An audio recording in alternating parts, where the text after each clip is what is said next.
లెక్కలు పెట్టి ఏదో తూతూ మంత్రంగా మీద ఇచ్చినామా అంటే ఇచ్చినట్టు చేస్తున్నారు. దీనికి బెస్ట్ ఎగ్జాంపుల్ నల్గొండ జిల్లా ప్రజలకు అర్థమవుతుంది. మనకు తెలంగాణలో ఉన్నప్పుడు గత 10 ఏళ్లలో మొత్తం తెలంగాణ రాష్ట్రంలో నల్గొండ జిల్లాలో అత్యధికంగా వరి పంట వండింది. అత్యధికంగా మనం ఇక్కడ పంటలు కొనుగోలు చేయడం జరిగింది. మరి పోయినసారి దేశంలో అత్యధికంగా మన దగ్గర పంట వండింది, మనం కొనుగోలు చేసినాం, చివరి గింజ వరకు కొనుగోలు చేసినాం. మరి పోయినసారి కాంగ్రెస్ ప్రభుత్వం ఎంత కొనుగోలు చేసింది? కనీసం అందులో 10% అన్న కొనుగోలు చేసిందా? ఒక్కసారి నల్గొండ జిల్లా ప్రజలు ఆలోచించాలి. ఇక మన ఉత్తమ్ కుమార్ రెడ్డి అన్న మాట్లాడతాడు, సంక్రాంతికి సన్నబియ్యం ఇస్తాం, సంక్రాంతికి రేషన్ కార్డులు ఇస్తాం, సంక్రాంతి పోయింది, సన్నబియ్యం సంగతి దేవుడికి రేషన్ కార్డులు మళ్ళీ గ్రామ సభలు అంటున్నారు. అందులో కూడా అప్లై చేసుకున్న వాళ్ళు చాలా మంది ఉన్నారు. 10% మంది కూడా వీళ్ళకి ఇచ్చే ఆలోచన లేదు. ఇవాళ నల్గొండ జిల్లా ప్రజల్ని మేము రిక్వెస్ట్ చేసేది ఒకటే, మీరు గ్రామ సభలు అటెండ్ అవుతుంటే కంపల్సరీ అధికారుల దగ్గర ఖచ్చితంగా మీ డేటా అంతా నోటీస్ చేసుకోండి.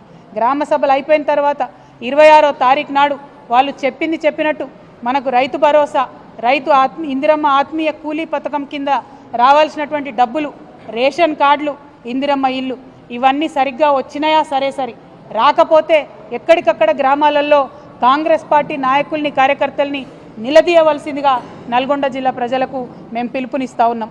అదేవిధంగా మరి నల్గొండ జిల్లా అంటేనే ఒకప్పుడు నీళ్ల కోసం కటకలలాడినటువంటి జిల్లా. అందుకనే కేసీఆర్ గారు బాగా ప్రేమతోని SLBC అయితే ఏంటిది, మన దగ్గర ఇక్కడ బస్వాపూర్ అయితేనేమిటి, గంధమల్ల అయితేనేమిటి, అన్నిటి మీద కూడా ప్రత్యేక శ్రద్ధ పెట్టి మరి ఆనాడు ప్లాన్ చేసుకోవడం జరిగింది. చాలా పనులు ముందుకు పోయినాయి, ఇంకా కొన్ని కొనసాగుతూ ఉన్నాయి.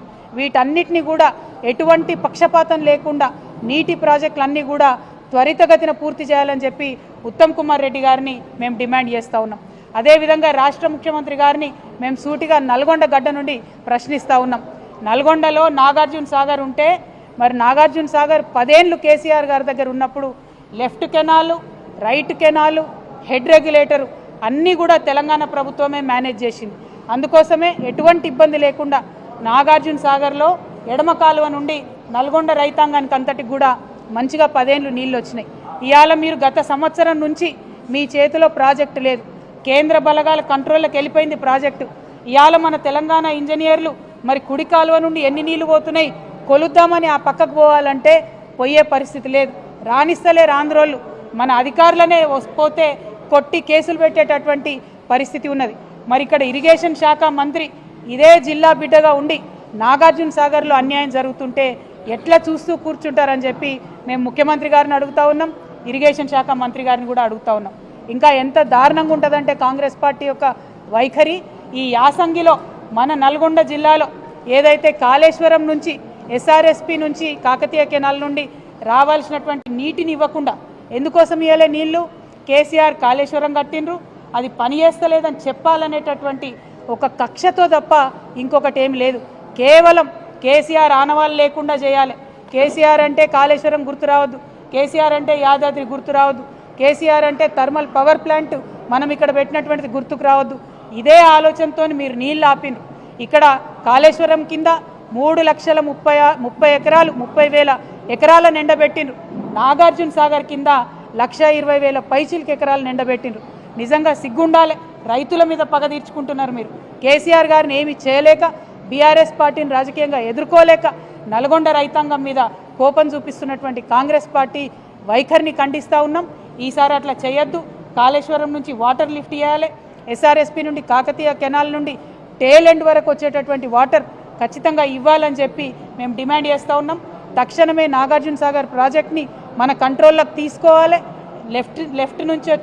లెఫ్ట్ కాలువ నుండి వచ్చేటటువంటి నీటిని కూడా మన జిల్లాకు వచ్చేలాగా ప్రయత్నం చేయాలని కూడా ఉత్తమ్ కుమార్ రెడ్డి గారిని మేము డిమాండ్ చేస్తూ ఉన్నాం. మరి కేసీఆర్ అంటేనే కాలువలు, చెరువులు, రిజర్వాయర్లని ఒకప్పుడు చెప్పుకున్నాం మనం. అట్లా కాంగ్రెస్ పార్టీ వారి వేగాన్ని అందుకోలేక, నీటి మీద అధ్యయనం చేయలేక, కృష్ణానదిలో కూడా మన వాటాను కాపాడలేనటువంటి పరిస్థితి అలా ఉన్నది. కాబట్టి నల్గొండలో ఉన్నటువంటి మేధావులకు, విద్యార్థులకు, రైతన్నలకు నేను విజ్ఞప్తి చేస్తూ ఉన్నాను, కృష్ణా ట్రిబ్యునల్లో వాదనలు సరిగ్గా కాంగ్రెస్ పార్టీ వినిపించలేకపోతూ ఉంది. మీరందరూ కూడా ఒత్తిడి పెంచాలి. ఉత్తమ్ కుమార్ రెడ్డి గారిని వాదనలు సరిగ్గా వినిపించాలని చెప్పి ప్రభుత్వం మీద ఒత్తిడి పెంచాలి. ఎట్ ద సేమ్ టైం మన హక్కుగా మనకు రావాల్సినటువంటి రేషన్ కార్డులు కావచ్చు, వాళ్ళు వాగ్దానాలు ఇచ్చినటువంటి ఏ పథకాలైనా వాటి అమలు కోసం ప్రయత్నం చేయాలి. ఇక చివరిగా మా నల్గొండ ఆడబిడ్డలకు నేను విజ్ఞప్తి చేస్తూ ఉన్నాను, మనకు ఈ కాంగ్రెస్ ప్రభుత్వం వచ్చినప్పటి నుంచి ఆడబిడ్డలకు ఇచ్చిన ఏ ఒక్క వాగ్దానాన్ని కూడా పూర్తి చేయలేదు. అది పెన్షన్ పెంచుతామన్నారు, పెంచలేదు. ఇప్పటికి కూడా గదే కేసీఆర్ పెన్షన్ పాత పైసలే 2000 నెలకు వస్తున్నాయి తప్పితే తాత అవ్వలకు కొత్తగా పైసలు వస్తలేవు. మాకు బీడీ కార్మికులు ఉంటే వాళ్ళకు పైసలు వస్తలేవు. 18 ఏళ్ళు దాటినటువంటి విద్యార్థులు ఉంటే స్కూటీలు ఇస్తామన్నారు, అవి వస్తలేవు. మా ఆడబిడ్డలకు 2500 రూపాయలు ఇస్తామన్నారు నెలకు, అవి వస్తలేవు. మరి ఈ విషయంలో ఆడబిడ్డలందరూ కూడా ఆలోచన చేయాలి, పెద్ద ఎత్తున దీని మీద ఉద్యమం చేయాలని చెప్పి నేను మా ఆడబిడ్డలందరినీ కూడా రిక్వెస్ట్ చేస్తూ ఉన్నాను. మరి పథకాలు వాళ్ళు ఇచ్చినామని చెప్పేటటువంటి కూడా అక్క చెప్తున్నట్టుగా గ్యాస్ పథకం కావచ్చు, విద్యుత్కి సంబంధించినటువంటి సబ్సిడీ కావచ్చు, ఏవైనా కూడా అరకొరగానే అందుతున్నాయి తప్పితే కడుపు నిండా అందుతలేవు. కడుపు నిండా అన్నం పెట్టాలి, కడుపు నిండా ప్రజలకు సంక్షేమ పథకాలు ఇవ్వాలన్నది కేసీఆర్ గారి ఆలోచన అయితే కోతలు ఎట్లా పెట్టాలనేటటువంటిది కాంగ్రెస్ పార్టీ ఆలోచనగా కొనసాగుతున్నది. కాబట్టి మీ అందరిని నేను రిక్వెస్ట్ చేస్తూ ఉన్నా, కాంగ్రెస్ పార్టీ నాయకులు ఊర్లలోకి వస్తే మా ఆడబిడ్డలు అడగండి, మా కేసీఆర్ కిట్ ఎటుపోయింది, కళ్యాణ లక్ష్మితోని 1,00,000 రూపాయలతో పాటు తులం బంగారం ఇస్తా అన్నారు, మరి అది ఎప్పుడు ఇస్తారని చెప్పి ప్రశ్నించి నిలదీసి నల్గొండ బిడ్డలు రాజకీయ చైతన్యాన్ని ప్రదర్శించాలని చెప్పి నేను మీ అందరినీ కూడా కోరుతా ఉన్నాను. మరి చెప్పుకుంటూ పోతే అనేకం ఉన్నాయి. 10 ఏండ్ల కాలంలో ప్రజల్ని కన్న బిడ్డలుగా చూసుకున్నటువంటి పార్టీ బీఆర్ఎస్ పార్టీ, ప్రజలను ఓటు బ్యాంక్గా వాడుకుంటున్నటువంటి పార్టీ కాంగ్రెస్ పార్టీ. కాబట్టి కాంగ్రెస్ పార్టీ యొక్క వైఖరిని అర్థం చేసుకొని మనకు రావాల్సినటువంటి పనులన్నీ కూడా రాబట్టుకోండి. ఒక బాధ్యత గల ప్రతిపక్షంగా మీ అందరితో పాటు కూడా కలిసి మేము నడుస్తామని మీకు తెలియజేస్తూ మీ అందరి దగ్గర సెలవు తీసుకుంటా ఉన్నాను. ఆ లక్ష్మీ నరసింహస్వామి దయ వల్ల ఉమ్మడి నల్గొండ జిల్లా ప్రజలందరూ కూడా బాగుండాలని చెప్పి మరొకసారి ప్రార్థన చేస్తూ ఉన్నాను. Thank you. జై తెలంగాణ, జై కేసీఆర్.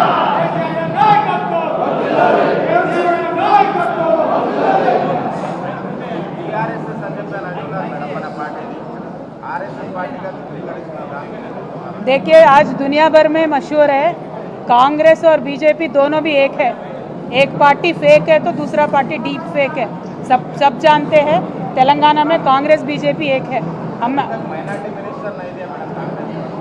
ఈ మినిస్ట్రీలో 18 మంది ఉండేటటువంటి మినిస్టర్లలో ఇక్కడ మైనారిటీ మినిస్టర్ లేరు, అదేవిధంగా ఒక్క లంబాడా కూడా లేనటువంటి ఏకైక తొలి క్యాబినెట్ ఇది. లంబాడా బిడ్డలు ఎప్పుడైనా కూడా మంత్రి పదవులలో ఉన్నారు. మరి ఆ లంబాడా బిడ్డకు అవకాశం ఇవ్వలేదు, మైనారిటీకి మినిస్ట్రీలో అవకాశం ఇవ్వలేదు. కాబట్టే మేము చెప్తా ఉన్నాం, అందరినీ కలుపుకొని వీళ్ళు పోతలేరు, తక్షణమే మైనారిటీస్ని మంత్రివర్గంలోకి తీసుకోవాలి, లంబాడా బిడ్డలకు కూడా అవకాశం కల్పించాలని డిమాండ్ చేస్తూ ఉన్నాం. हम पूछे भाई, जब असेंबली में पूछे हम